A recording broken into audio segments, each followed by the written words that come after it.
Good afternoon. I have a guiding principle. The guiding principle is essentially about being adaptable to change.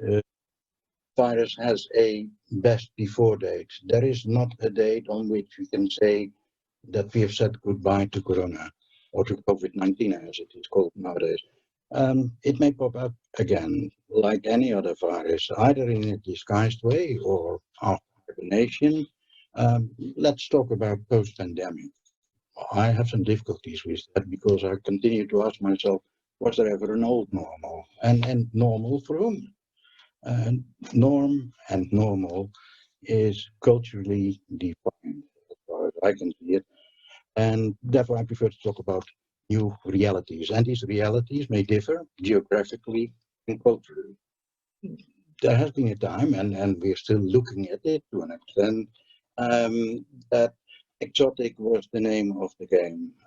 I do believe that we've seen not necessarily the end of exotic, uh, it becomes less and less exciting. I feel that their use in pet food, the use of exotic ingredients in pet food will diminish. So-called marketing ingredients will, in my point of view, become suspect. Uh, People want credible substance in their products, in their own food products, and certainly also in their pet food.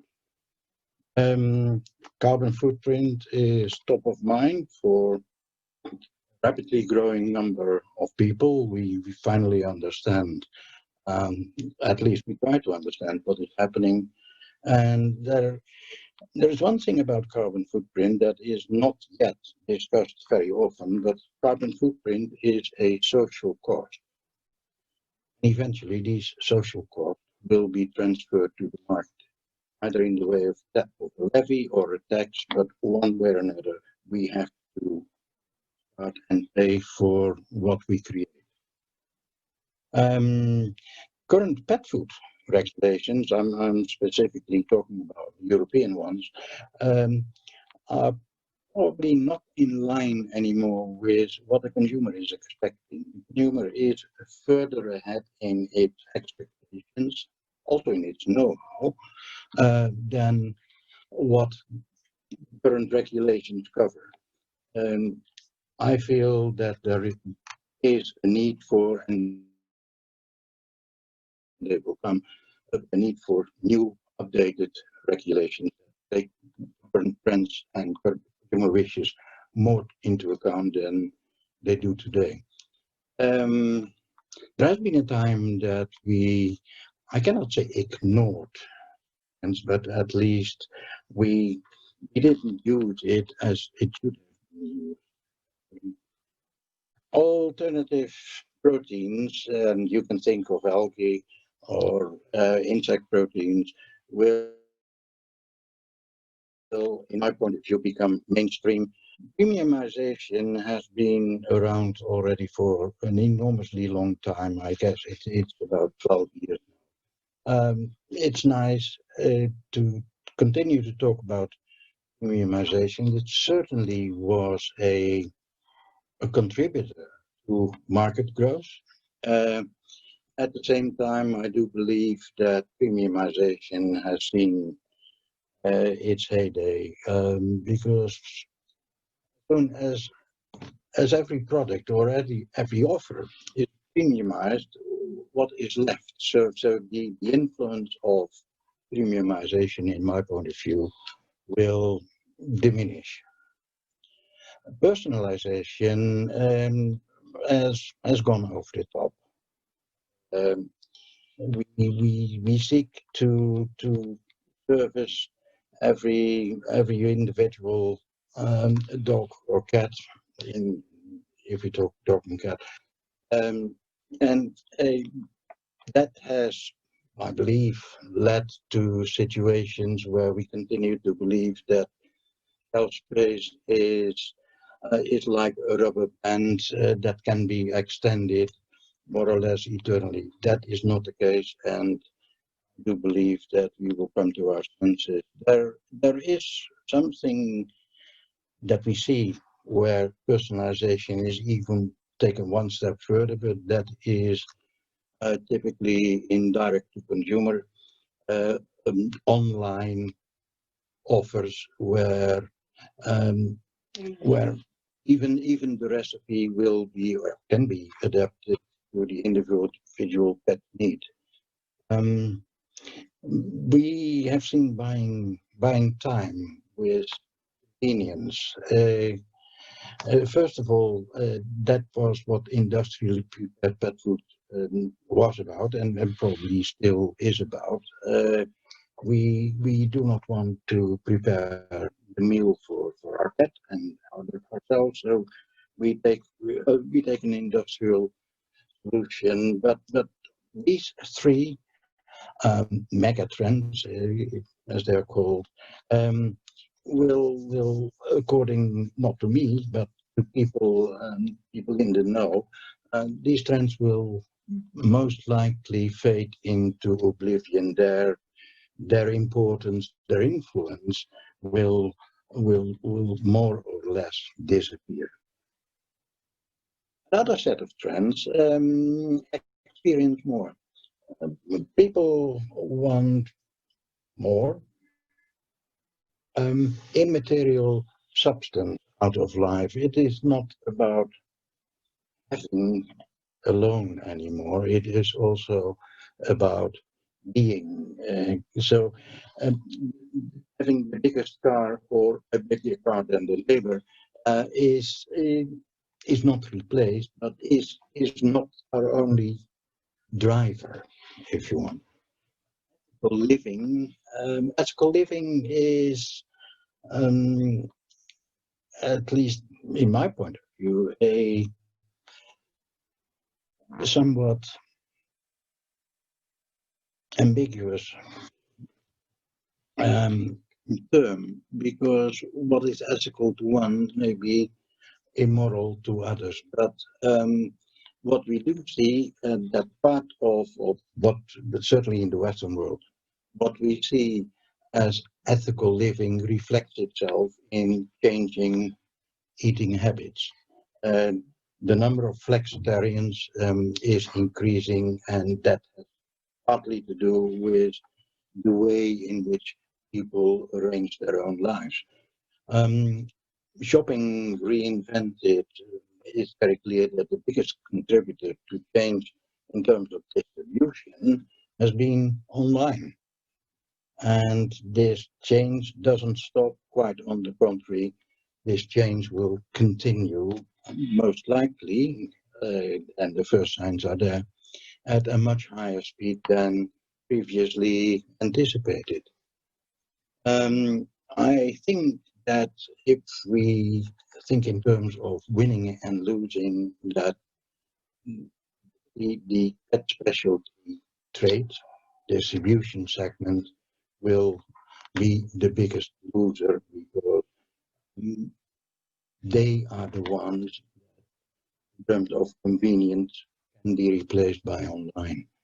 Um, these three trends will most likely keep the pre-pandemic evolution. Um, the last set, changing family dynamics. We're going to smaller households. The 1 to 2 person households are increasing rapidly in numbers, and that means that we can expect a growing cat population. Cats are easier to keep than dogs in most ways. New ways of working. We we've seen a period, and we still are to an extent in a period of working from home, and this will continue to a degree. People get used to it, companies get used to it, organize themselves differently, but the shopping patterns will change, because there will be different ways in which people can shop. They are not restricted by working hours or office hours anymore. Healthy living. We see it around us in certainly also in human food. people pay more attention than certainly in the past um, to what they eat. More health-related foods and certainly less processed foods are the winners at this moment. Um, the last one is probably the most important one. We are talking about connected consumers. What we must not forget is that exactly because of the pandemic, we are looking at a rapidly growing number of people have rapidly gained a broader and deeper know-how of digital opportunities and use that know-how more frequently than ever, which means that digital information is to people because they have now the opportunity to inform themselves before they take any action. Not necessarily because I believe that, but in general, the idea is that these trends will be further emphasized and will accelerate further development. Um, I believe these are the strategic changes with a long-lasting. There are certain external influences. Which ones do we have to take into account? New ones or new ones?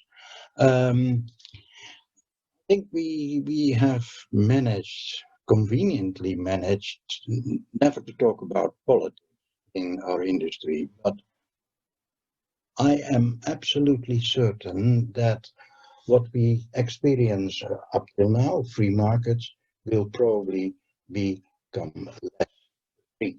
There will be more rules, there will be more legislation. What has been treated as a voluntary approach will will become a compulsory uh,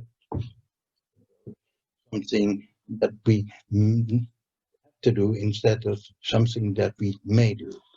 Globalization. Um, I think that we have seen the drawbacks of globalization, if only when we think about face masks, the message was evident and clear. Um, the other thing I read about very shortly about the story that a car manufacturer could not get certain type of car off the line um, just for reasons of globalization. Um, in actual fact, they could not install the headlights into the car, and selling a car without headlights is a big problem. They could not install the headlights because there was a very small component in a subcomponent of the headlights that came from China. And I believe that the story was like, and this component costed like €3 in China and €22 in Europe, which in itself is fair reason to source from China. But the point is, as soon as you can't get what you need for reasons of no transport or whatever, you face the problem of not being able to sell a car worth €15,000 because you're missing a €3 component.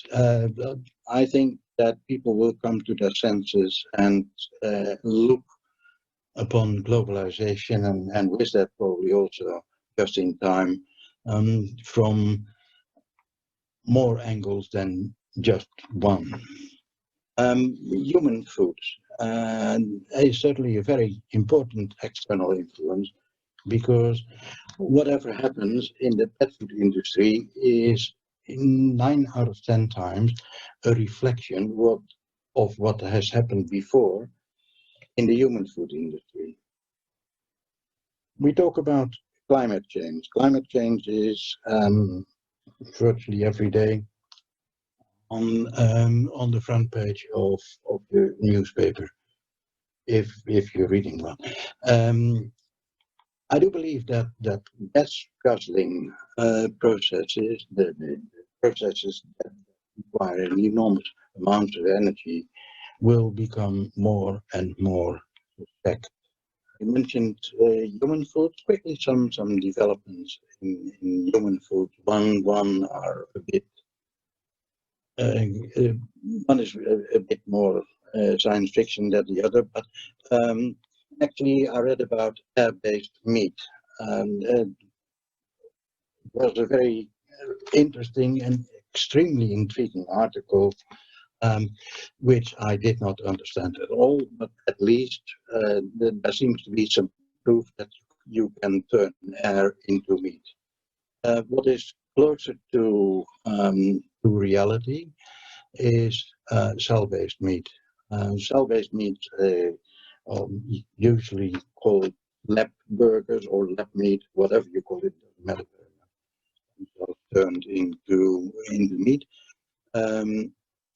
They are approaching scalability. If and when that happens, and the predictions are in a couple of years, and it catches on, the consequence is that we will see, and I don't know how much, but we will see less animal byproducts becoming available, because everybody that thinks in terms of cell-based meats understands that nobody's going to produce cell-based meat to turn them into byproducts for pet food. Be prepared to accept that the availability of cell-based byproducts will become a bit more difficult in the future. Curiosity is obviously one of the top reasons to try plant-based meat alternatives in human foods. And we've seen that trends in human food are, but can be and will be translated into pet food. But that can be, let's say, a very interesting development in our industry. New alliances are formed in California, why not somewhere else? Nestle and Corbion are partnering to develop microalgae-based ingredients. They do that, obviously, primarily for pet food, but once they've learned what it is and how to use it, do it for human food, once they've learned how to do it and how to use it, a reason not to bring this know-how to pet food. Consumer expectations are moving beyond the label. They want to know more in terms of explanation than what is on the label, what can be found on the label. In other words, they want to know more than what is within the regulation. And there is one other thing that we all tend to do. That is that water is already, and certainly will become, risk, a key risk for food companies, because we are facing in a growing part of the world, at least in the more industrial part of the world, an increase in water shortages. What do pet food buyers expect from us? Because pet food buyers have expectations. They want us to be serious about a few things. Sustainability. Of course, sustainability is top of mind for everybody, but the consumer wants more than just lip service. It's more than a topic on our website. They want to see action. And as I said before, they probably also want to see action in production process. in terms of less energy consumption for a less processed product. Authenticity. People want to know, where does it come from? What is the background? Is it science on one hand? But what does this science tell me? Ingredient integrity. Ingredient integrity. Let's be fair about one thing. When we talk ingredients, we do not use ingredients for the label. We use ingredients for essentially for the health and the well-being of the animals. Something else that we start to see is about transparency. Personally, I believe that will be a huge change in the demand for transparency, because what we see now in the pandemic period is that certainly from let's say the more official side, you hear one story one day and another story the other day. If we translate that to our communication with the consumer, boils down to we must say what we do and why we do it, explain ourselves. And another thing that I see coming more and more is sharing fairly. We now understand that the me, yeah, is going to us. We cannot cope with things by ourselves anymore. So these are let's say 5 things that I believe, I'm certain about more or less, that the consumer will expect from us as a modern industry that understands that times are changing. I mentioned sustainability. Sustainability has one thing, and that is if you ask 10 people to define sustainability, you end up with 11 different. So probably the best thing to do is just to look at what the Brundtland Commission in 1987 already, that is 33 years ago. And it simply says meeting the needs of the present without compromising the ability of future generations to meet their own needs. I believe that says it all.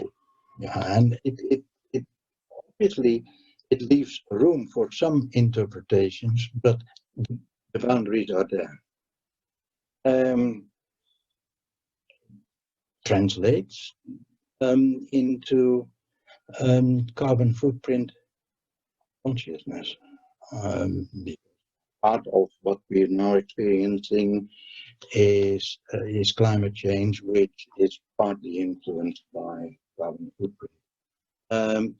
The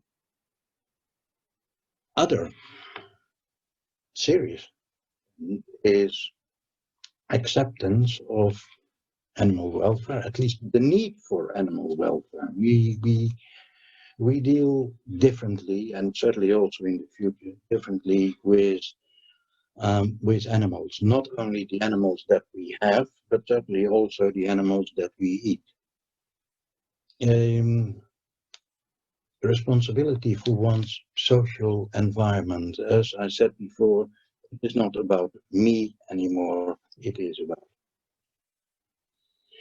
And we all have the responsibility to replenish our earth, not to deplenish it, because if we continue to deplenish it, there will be an end. And that is contrary to what the Brundtland Commission had in mind in 1987.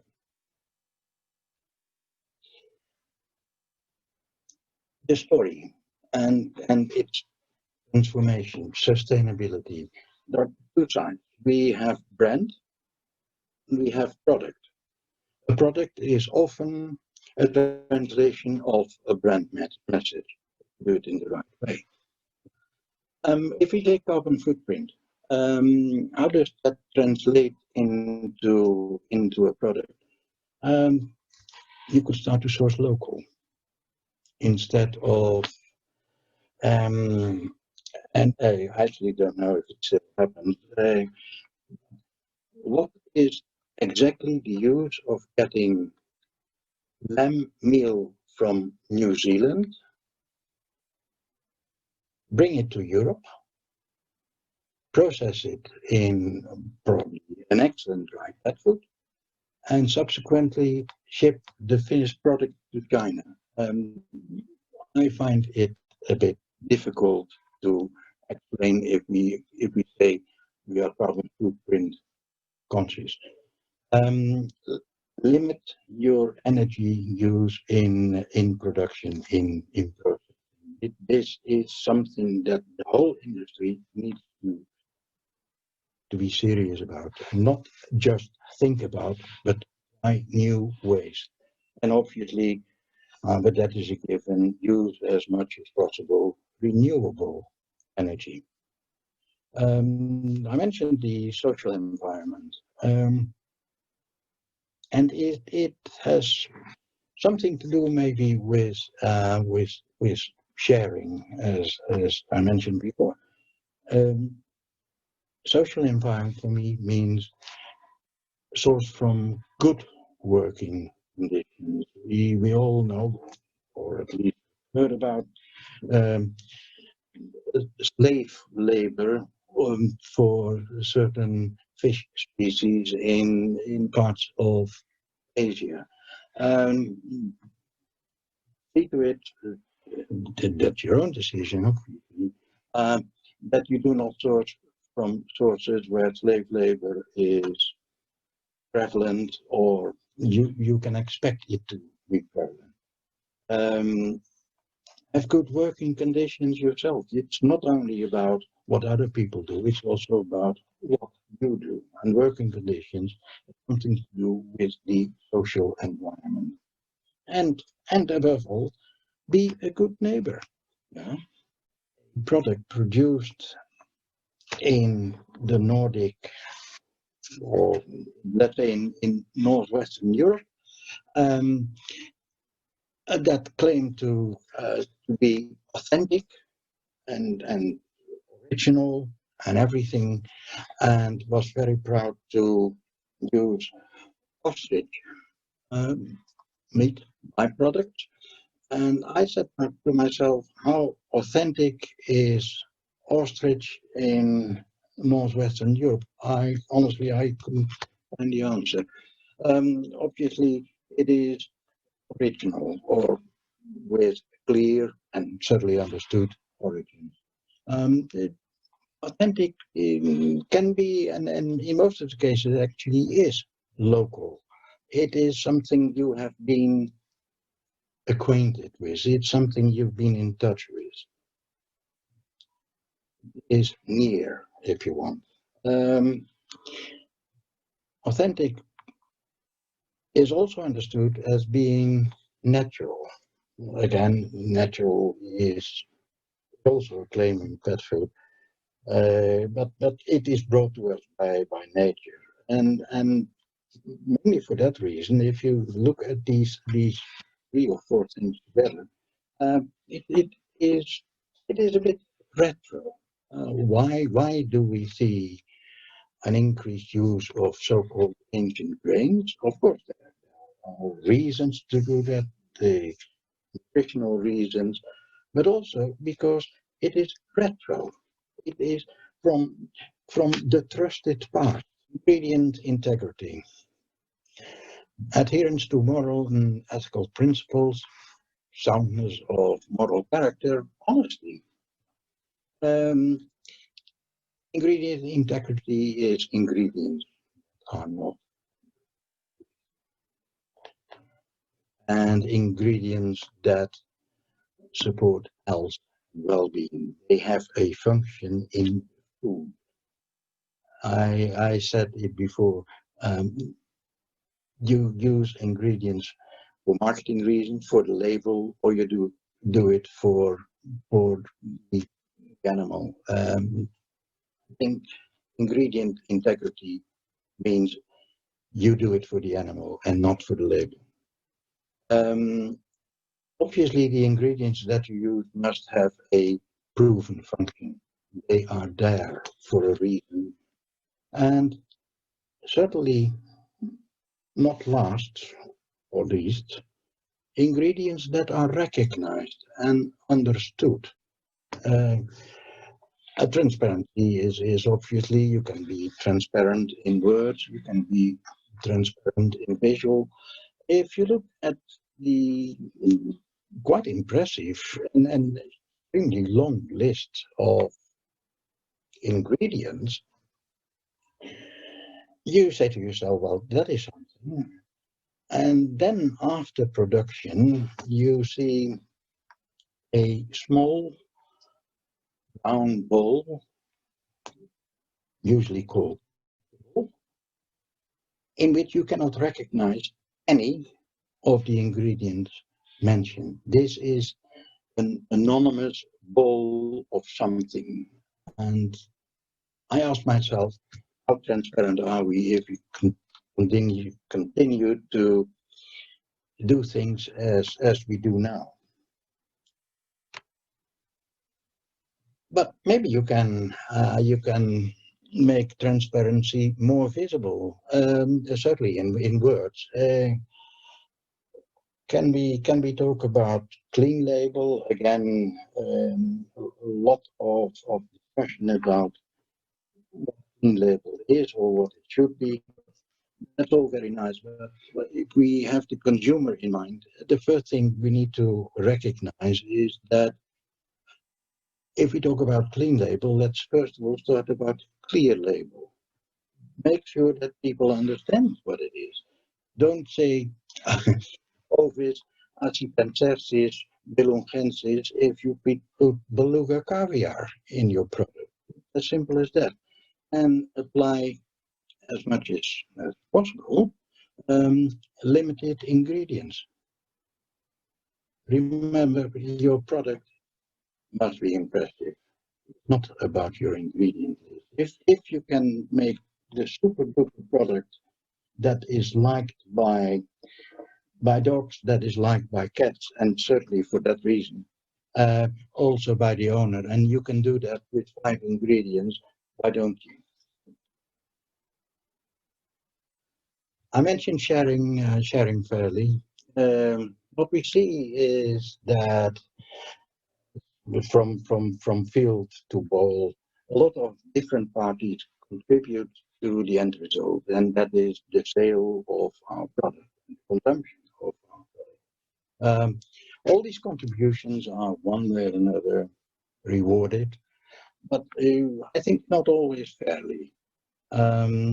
In some cases, the bigger contributor gets the worst deal.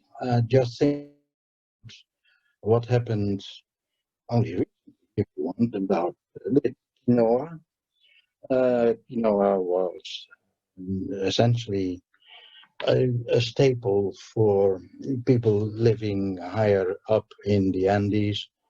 And they were happy until somebody found that quinoa had certain properties, and it became better known in other parts of the world. The end result was that um, the other parts of the world found ways to grow or to produce, whatever you call it, quinoa at a much higher rate, a much higher yield per hectare or whatever. And what happened was that they established a new market price, and the people whose life depended more or less on the production of quinoa found out that what they thought the value of 1 ton of quinoa was not longer true anymore. So in the end, their staple got a lower value, and was just for one simple reason: we were not prepared as essentially people in the Western world to more fairly than we did.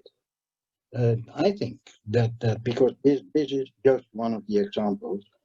You see things happening in coffee, in cocoa, in tea as well. Um, that I think that fair trade will have a growing impact in the future in the supply chain. On the product side, prepare yourself for more local content. Um, Formulate with ingredients that make sense. Means formulate with ingredients that not only look nice on the label, but effectively also look nice on the animal. And certainly start working with alternative proteins.